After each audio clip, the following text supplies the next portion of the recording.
Good evening and welcome to Interface. My name is Rams Mabote, standing in for Tembisa Magele. The platinum strike is now in its 5th month and is reportedly pushing South Africa towards recession. Mine workers affiliated to Union AMCU down tools on January 23, demanding 12,500 basic monthly salary. Fresh into his portfolio, Mineral Resources Minister Ngoako Ramatlhodi has set his sights on finding a solution. Ramatlhodi has already started engaging relevant parties affected by the strike, including unions and employers. Our guest tonight is Mineral Resources Minister Ngoako Ramatlhodi. To engage on our discussion, you can post your comments on our Facebook page, Interface on SABC 3. Minister, good evening and welcome to Interface. Evening. What have been your first impressions so far since your intervention started? I think we have loosened the wheels. We are making good progress. I'm happy with the progress. The parties have moved much closer to one another. We are at the stage where the technical teams have now taken a joint proposal to their principals for their consideration. There were interventions before you came in, Minister. What do you think has changed between then and now? Well, the idea is to basically reduce the tension. This has been running for a long time, and there's a lot of frustration and mutual suspicion, and I've had to address those sort of issues and remove them as obstacles, and so that parties can begin to negotiate with one another in good faith. This is the longest and costliest strike in the history of South Africa, and the feeling is that government has taken rather too long to find time to intervene. Well, you would recall that there were interventions led by the then Deputy President Ramatlhodi, and I am building on those interventions as the new minister. I want to repeat this. What has moved from then to now? You seem to say there's trust issues that are being addressed. What has really moved between now and then? Well, what we are having on the table, the details I'm not able to disclose, but I can say in monetary terms, the parties have moved closer, and also in terms of the time frames that it will take to implement the agreement, we have more or less found common ground on that. And everyone is comfortable. They feel they are properly treated by their partners in the production cycle.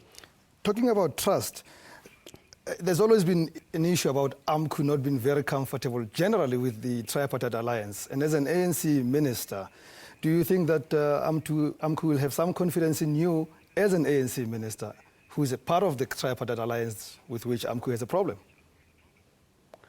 My oath of office obliges me to be a minister for all South Africans, regardless of the party that has put me in office through the elections.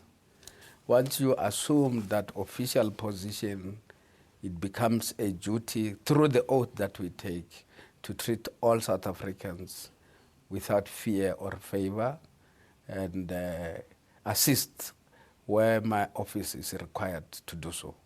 I understand that part, Minister, but the question is, do you hope to change at least AMCU's perception about the ANC government not being favorable to it? I suggest you talk to AMCU, but I can tell you that in their presence I'm not uncomfortable, and they are not uncomfortable with me at all. We respect the law of the country. They are the majority union there, and we've got to deal with them as such, as a majority union. Why is this your intervention, Minister? Is this not a labor matter? Shouldn't it be attended to by the Minister of Labor? The team we have put together, the technical team, is composed of labor, finance, and minerals. So they are there in the background supporting this initiative. But led by you. Yes, definitely. Is that not an awkward situation? That a labor matter is being handled by minerals resources? Yeah, because it affects minerals in a big way, not in a small way. And I have taken it upon myself in consultation with my colleagues that they allow me to manage this one. And they've agreed. In fact, Netlex says that this is just more than a labor issue and about salaries. In their report, they say that it's mostly about the dreaded migrant labor system and spatial planning. That is a much bigger issue than what we see. Is that your impression too? Correct. The migrant labor system has been always very dehumanizing, and that has not changed in 20 years. One of the things we are going to need to change going forward is precisely that condition. Now, some people are suggesting, for instance, that post this strike, we need to sit down and have an indaba which can look into the broader issues that will assist us to resolve the relationship between the workers and the employers in the mining sector. I think it's quite a good idea that is being suggested by, for instance, Comrade Blade, following the SACP conference yesterday. So you therefore think that beyond this just issue of labor, we should get into a bigger talk about migrant labor system? Yeah, we should. You know, somebody was saying to me, in Australia, for instance, what they do, they shorten the period of stay in the workplace for the workers. And the mines pay for their trips going home for weekends, maybe monthly, maybe bi-monthly, so that you don't establish two homes.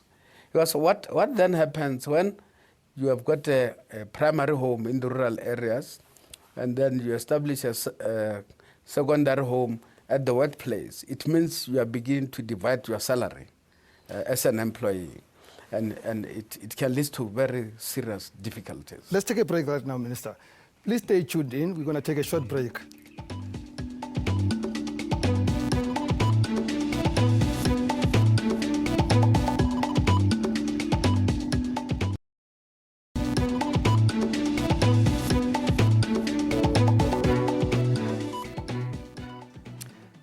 Welcome back.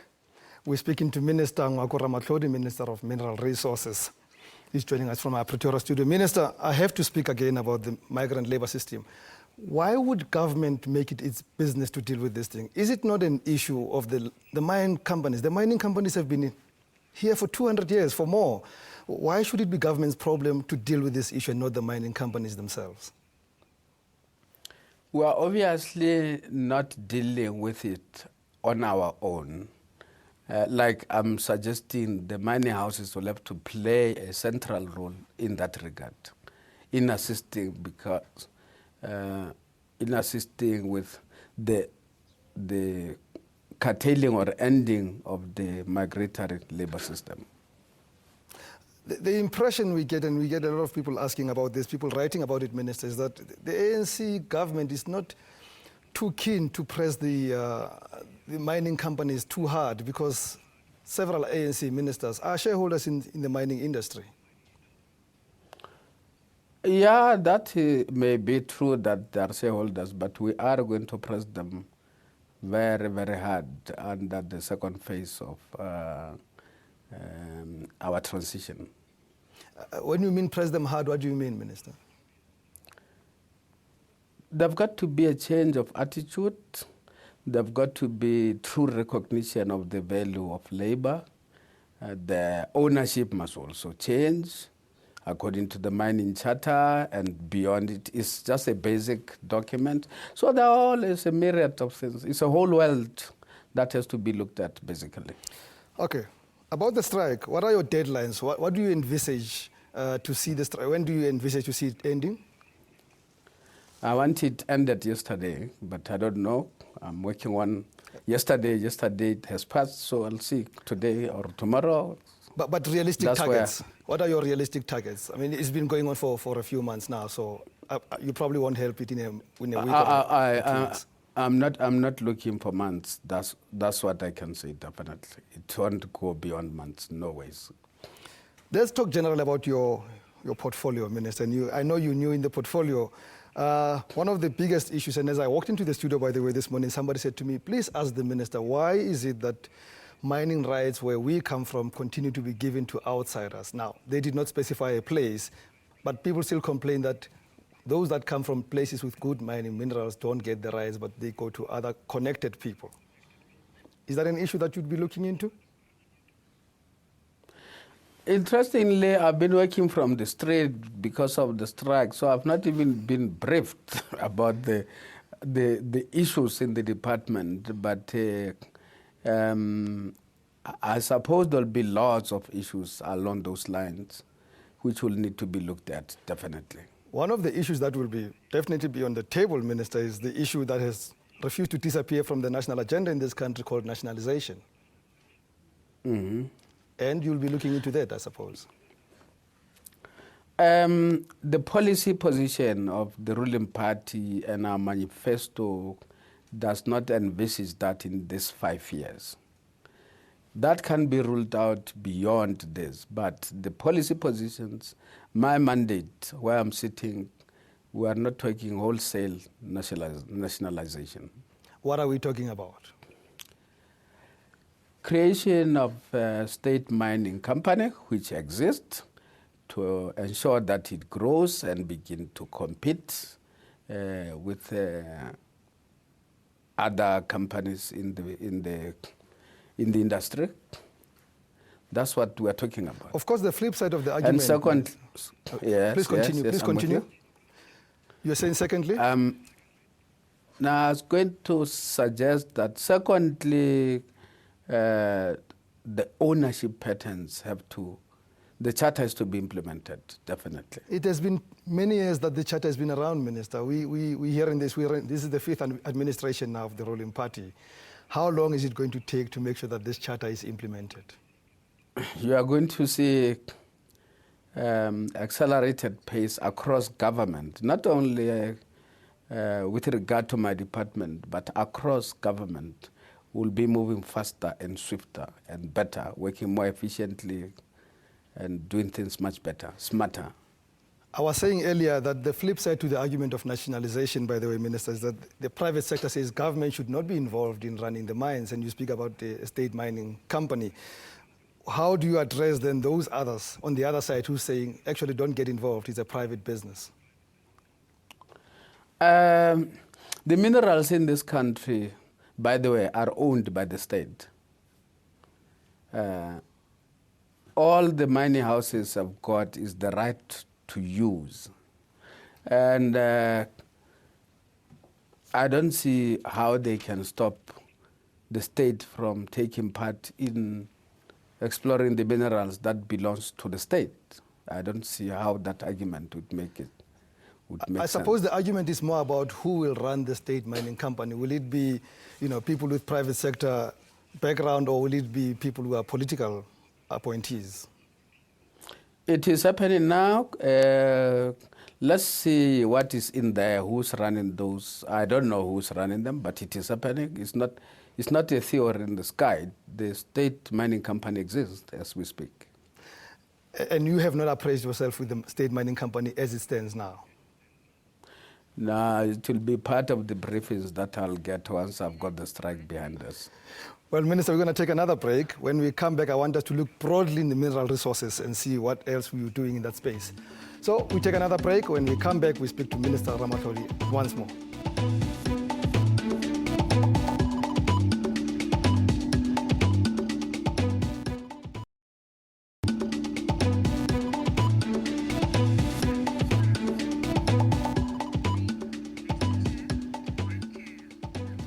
Welcome back.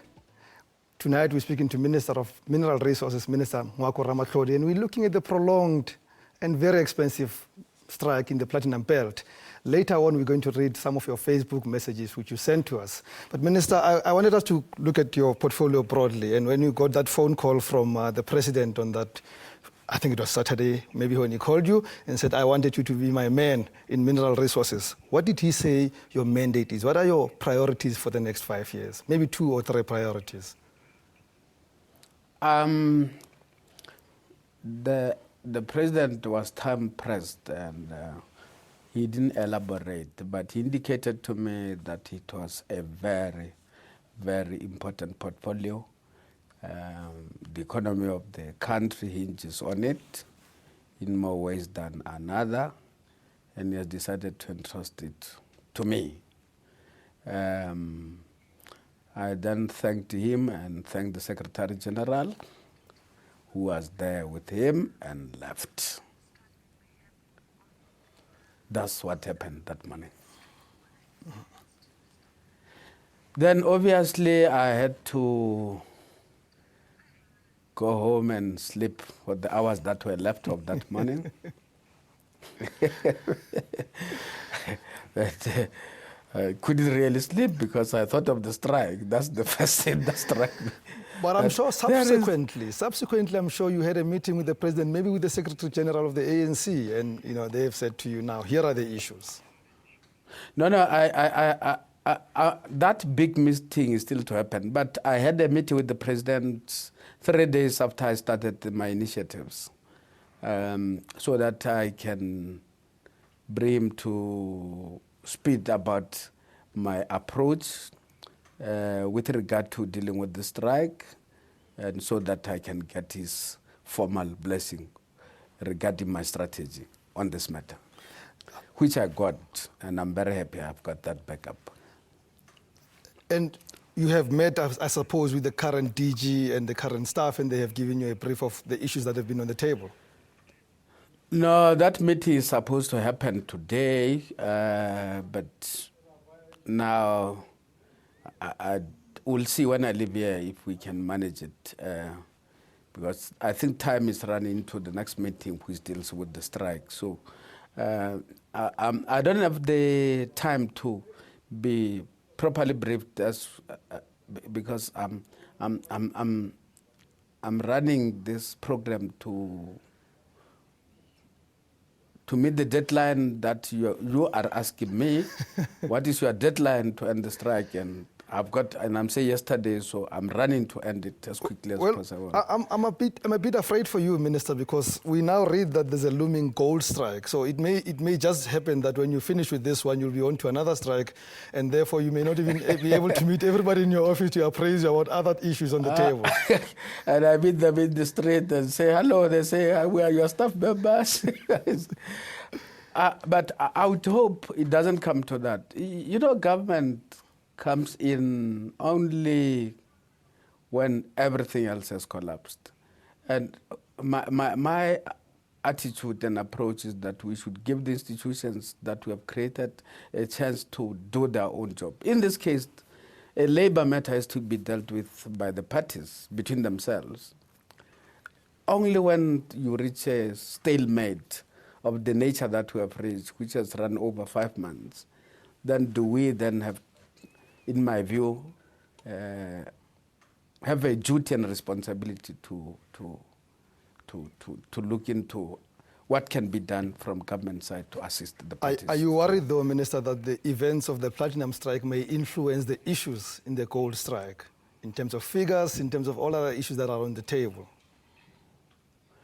That remains to be seen, but there is an agreement on the floor, as far as I know, with regard to gold. But the next negotiations might be impacted upon one or the other. I don't know. My job at the moment is to resolve this one and live to see the other day. And when we have got another crisis, deal with it as it comes. One of the terrible features of platinum strike has to be Marikana, what happened 2 years ago, Minister. Yeah. Are you sure, as we sit now, that the situation there on the ground is contained, that we're never going to see a repeat of what happened 2 years ago in August? That's why they need to end this as quickly as possible before it degenerates into another violence. There is violence going on, low scale. There are more people killed than in Marikana, between Marikana and now. But it's not reported in the same way as Marikana was reported, because it was a single blow when that happened that day. Now,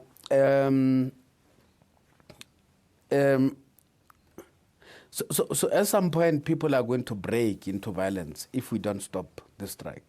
Definitely. At some point, there will be major outbreak of violence. So I bear that at the back of my mind as well. Isn't it said that we actually have to think that way, that it may end up violent? Yeah, because as people get hungry and hungry and hungry, at some point they're going to be desperate. And you know, hunger knows no rules. Well, Minister, from Interface, we have to wish you luck with your negotiations, and we hope we can call you again to give us feedback. Hopefully you can solve this thing yesterday as you planned. It will be solved, definitely. I'm confident. I have no doubt. I'm solving it. It's getting done. Let's conclude by reading some of your Facebook messages. Luigi Riley Mashi says they were supposed to intervene in the second month of the strike and involve a few workers. Soso Zach says it's about time, although I don't think the miners will get their demands. Sbusiso Chase Dlamini says it's typical of the South African government to wait for a problem to escalate before doing something about it. There should have been intervention when the first protester died. Kalanga Robito Mtondolovani says it's never too late. Mr. Ramatlhodi looks promising. He stepped in only a few days in office. Well, that concludes tonight's episode of Interface. Tembisa Mahel is back with you next week. From me, Rems Mabote, and the team, it's good night and goodbye.